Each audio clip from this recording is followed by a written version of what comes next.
If you are given a choice, who among the type of pastors follows the apostles' example?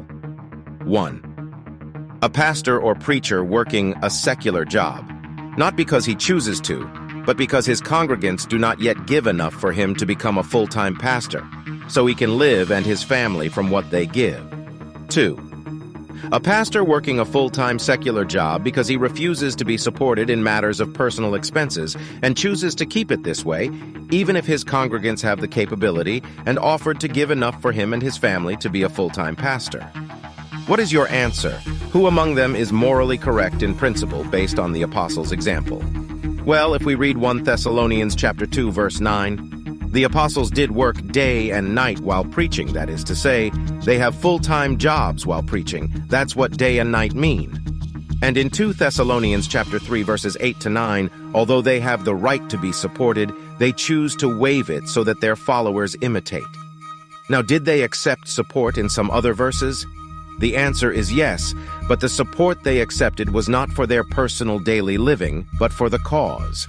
So yes, a pastor should work full-time while preaching, and because he works, he also has a fair share in giving financial support for the cause. The number one pastor is just waiting for an opportunity, but really given a chance, would still not follow the example of the apostles.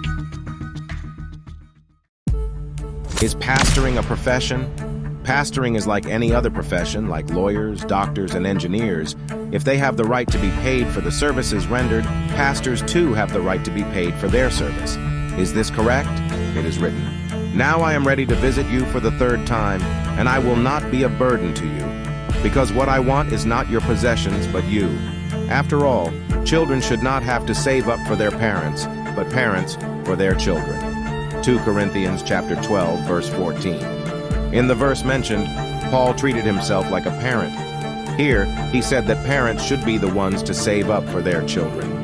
Now, just like parents who are working to save up for their children, pastors also ought to do the same. Being a pastor is not a profession just like doctors or lawyers. It's not something you do to earn a living, rather. Being a pastor is a vocation. It is a calling that in itself is a reward. It's like being a parent. You work to support your children, not the other way around. Apostles understood this, hence they work while preaching, as read in 1 Thessalonians chapter 2 verse 9 and 2 Thessalonians chapter 3 verses 8 to 9. They commanded that whoever wishes to follow them ought to follow their example.